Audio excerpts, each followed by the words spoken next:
Hi everyone, I hope सभी को मेरी आवाज़ आ रही होगी। तो आज हम बात करने वाले हैं IBPS PO मेंस एग्जामिनेशन के बारे में कि ये IBPS PO का मेंस एग्जामिनेशन कैसा गया है। तो आज मेरा IBPS PO का मेंस एग्जामिनेशन था।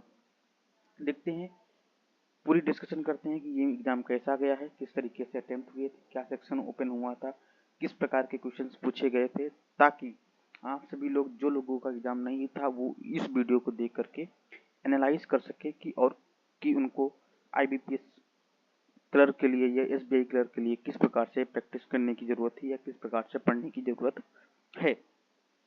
तो इस वीडियो में बढ़ने से पहले मैं आपको बताना चाहूँगा कि इस तरीके के वीडियो डिटेल एनालिसिस इस चैनल पे आने वाली है, तो आप इस चैनल को सब्सक्राइब कर सकते हैं अगर आप चाहें तो, वरना आप पे डिपेंड करता है कि आप क्या चाहते हैं। तो इस वीडियो में मैं आपको डिटेल रूप में बताने वाला हूं कि किस तरीके से किस क्वेश्चंस को पूछा गया था, जीए में कितने क्वेश्चंस कैसे आए हुए थे, मैथ्स में कैसे क्वेश्चंस आए हुए थे, रीजनिंग में कैसे क्वेश्चंस आए हुए थे, और आपके डिस्क्रिप्टिव का किस प्रकार से था और किस प्रकार से इस बार का डिस्क्रिप्टिव डिफरेंट था देन अदर्स। क्यों था? क्योंकि यहाँ पे सबसे पहले इस बार इंट्रोड्यूस किया गया है लेटर राइटिंग की जगह पे पैसेज। जी, पैसेज कम्प्रिहेंशन। आपको एक पूरा पैसेज दिया जाएगा, उस पैसेज के बेसिस पे 4 से 4 क्वेश्चन दिए जाएंगे और उस क्वेश्चन के आंसर्स को आप उस पैसेज के पढ़ के उसका एनालिसिस करके फिर आपको निकाल के लिखना है। डायरेक्ट लेबलिंग नहीं है, ठीक है। तो उस बात करते हैं यहाँ पे पूरे पेपर के बारे में। सबसे पहले जब बात करते हैं कौन सा सेक्शन सबसे पहले ओपन हुआ, तो ओपन में सबसे पहले जो सेक्शन ओपन होता है हमारा रीजनिंग का, इसके बाद हमारा करंट अफेयर और करंट अफेयर के बाद हमारा इंग्लिश और क्वांटिटेटिव, फिर क्वांटिटेटिव एप्टीट्यूड ओपन होता है।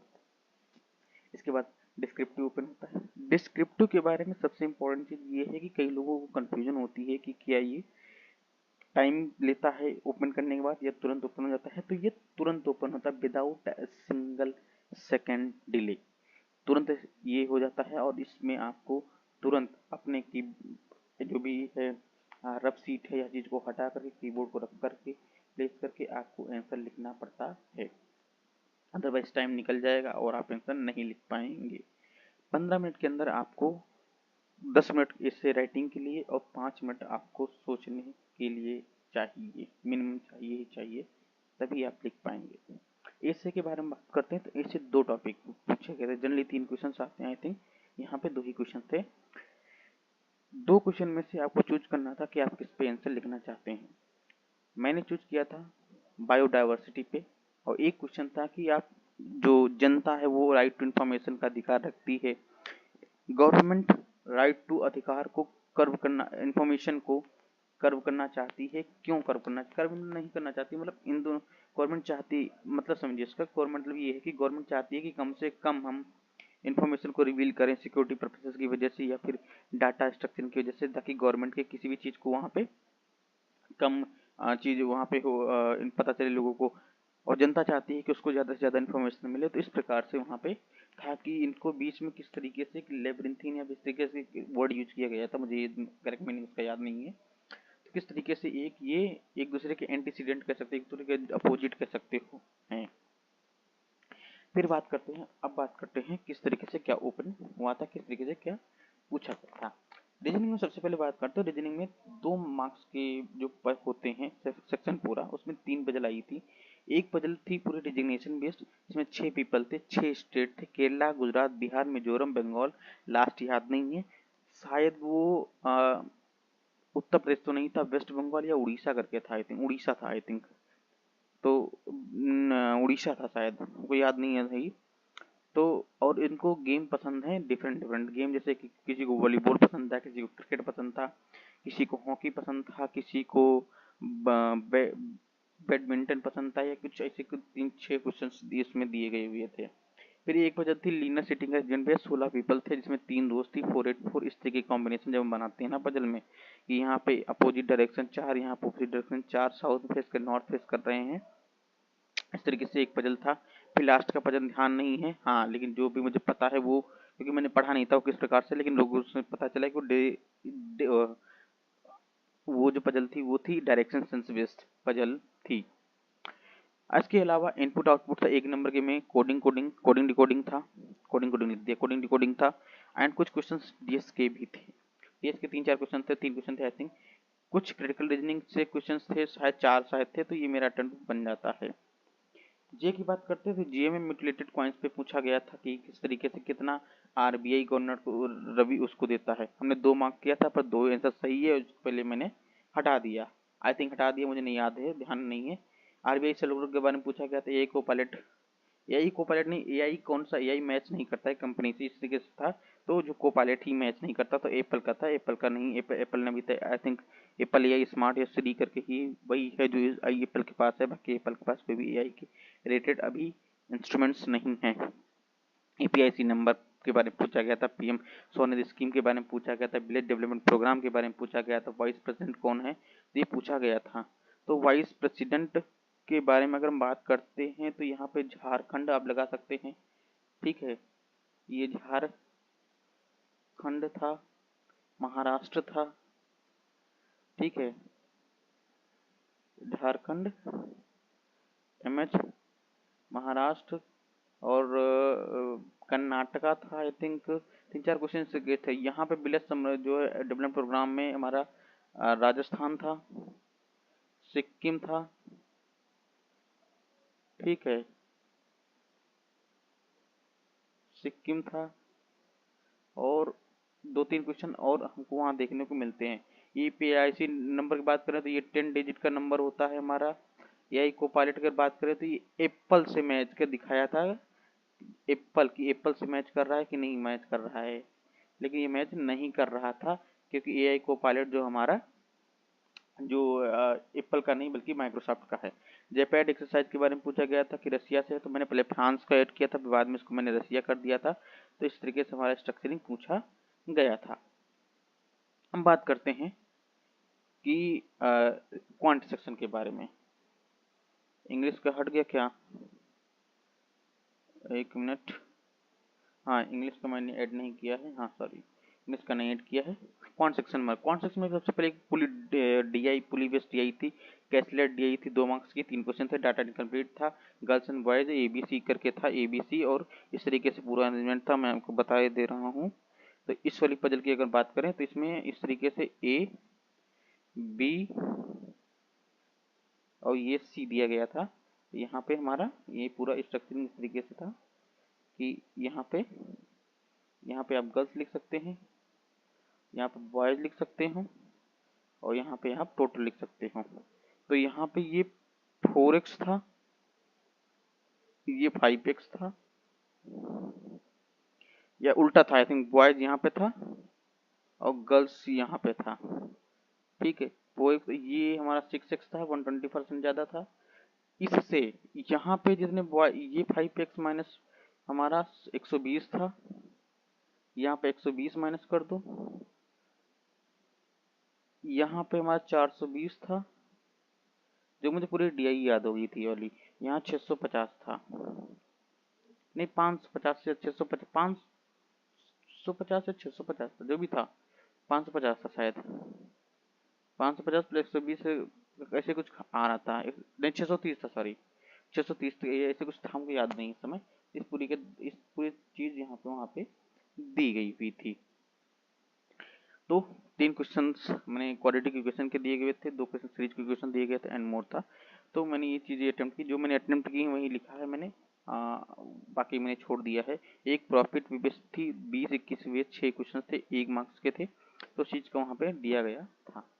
इंग्लिश की बात करें तो इंग्लिश में एक पैसेज था, पैसेज में जब हम बात करते हैं, क्योंकि अभी इंग्लिश का इसमें लिखा नहीं तो मैं इंग्लिश का यहीं भी बता दे रहा हूँ। इंग्लिश की बात करें तो इंग्लिश में एक पैसेज था, पैसेज में जो है, एक मिनट मैं इसको मिटा दे रहा हूँ पहले, यहाँ पे हाँ इरेज ऑल। तो पैसेज जो बेस था, एआई रिलेटेड नहीं था, पैसेज बेस्ड बेसिस ही नहीं याद है मुझे किस पे पैसेज बेस था।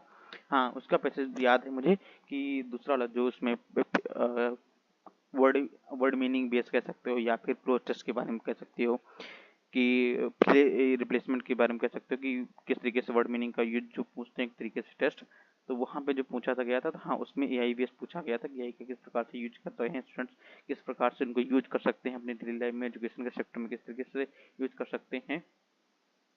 तो वहाँ पे दिया गया था, कई सारे क्वेश्चन ऐसे दिए गए थे। तो एक और कुछ क्वेश्चन से दिए गए थे, 3-4 क्वेश्चन हमको दिए गए थे जिसमें ये पूछा गया था कि एक वर्ड दिया गया कि कौन सा वर्ड यहाँ पे पर्टिकुलरली फिट होगा। तो कहीं पे जैसे मोमेंट दे दिया गया, टाइम दे दिया गया, तो अब आपको कंफ्यूजन होगी कि हम टाइम कहाँ लगाएं, मोमेंट कहाँ लगाएं। तो जनरली हम जब बात करते हैं किसी पिकनिक पे जाते हैं तो टाइम हम रिमेम्बर नहीं करते, हम मोमेंट को रिमेम्बर करते हैं उस वहाँ के। तो हम उसको फिट करना था according to the sense of the question. इसके बाद 2 क्वेश्चन थे हमको देखने को मिलते थे पैरा जंबल के। हाँ आंसर ऑप्शन में ही थे, तो ऑब्वियस सी बात है आप आसानी से पता कर सकते हो।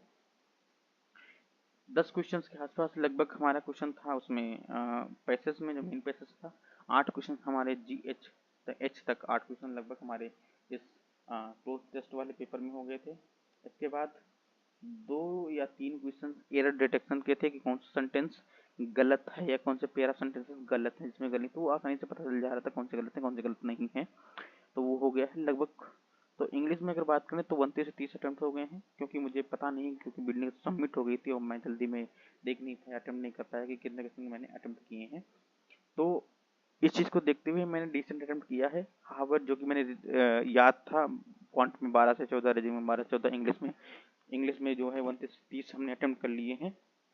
GE में 22 से 25 क्वेश्चन हो गए हैं, जिसमें से 2 नंबर के भी क्वेश्चन हैं। और ये क्वेश्चन अगर बात करें ना, तो इस क्वेश्चन में ऐसा नहीं है कि एक ही नंबर के क्वेश्चन है, 2 नंबर के भी क्वेश्चन में शामिल हैं।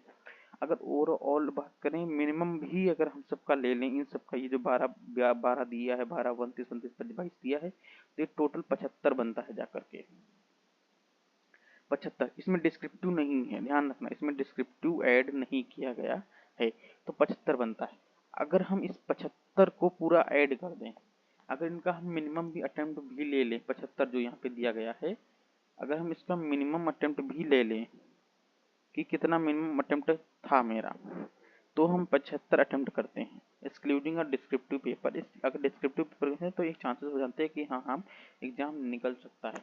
हालांकि पेपर मेरा उतना अच्छा नहीं गया जितना मैं अच्छा जाना चाहिए था, पेपर थोड़ा सा करने लायक था, डिसेंट, हम इजी नहीं कहेंगे इजी था, हाँ डिसेंट था, करने लायक था, अच्छा पेपर था, करने लायक था, और मैं कर भी सकता था, लेकिन नहीं कर पाया बिकॉज मेरी बेवकूफ़ी थी, गलतियां थी। हाँ उन गलतियों को मॉक में प्रैक्टिस नहीं किया, ध्यान नहीं दिया, तो उसकी वजह से वहाँ पे वो भुगतान मुझे करना पड़ा है। हाउएवर उसका कंपनसेशन मुझे GI या इंग्लिश से करना पड़ा, जो कि हो गया। लेकिन अगर आप सोचिए ना कि मैथ में भी अच्छा होता, आपका 20 अटेम्प्ट हो जाते, रीजनिंग में भी 20 अटेम्प्ट हो जाते, तो आपको ये फिर चिंता नहीं रहती कि हाँ मेरा सिलेक्शन होगा कि नहीं होगा। इतना खराब भी पेपर नहीं हुआ है कि मुझे जो है तैयारी रोक देनी चाहिए, इंटरव्यू की प्रिपरेशन नहीं करनी चाहिए। पेपर अच्छा हुआ है, डिसेंट हुआ है, ना ज़्यादा खराब हुआ ना ज़्यादा अच्छा हुआ है। मैं अच्छा उससे मानता हूँ जहाँ पे आपको सोचना ही ना पड़े कि हाँ आपका कंपटीशन है, आप फंस रहे हैं, नहीं, आपको ये होना चाहिए, आपका पेपर ऐसा जाना चाहिए। मैं मानता हूँ कि आपको ये सोचना ही नहीं पड़ेगा सिलेक्शन नहीं होगा। जैसे कि मेरा क्लर्क में है, मैं 93 अटेम्प्ट करके आया हूँ, लगभग सही है, ठीक है, 90% से ऊपर भी सही है, तो मुझे नहीं लगता है कि वहाँ पे मैं फेल कर जाऊँगा, मेरा नहीं होगा सिलेक्शन प्री के लिए। तो मुझे पता है क्या करना है, ये जैसा गया जैसा जाना था वैसा चला गया, भगवान भरोसे, मुझे नहीं पता। अब बात करते हैं IBPS क्लर्क के, SBI क्लर्क के बारे में, किस प्रकार से उसकी तैयारी होने वाली है। तो सबसे पहले हम GS सेक्शन को कंप्लीट करेंगे, क्योंकि अगस्त का है तो हम जिसकी आदत पड़ गई है तो उसको मैं छोड़ना नहीं चाहूँगा। तो अगस्त, सितंबर, अक्टूबर, इन 3 महीनों की GS सबसे पहले खत्म करूँगा।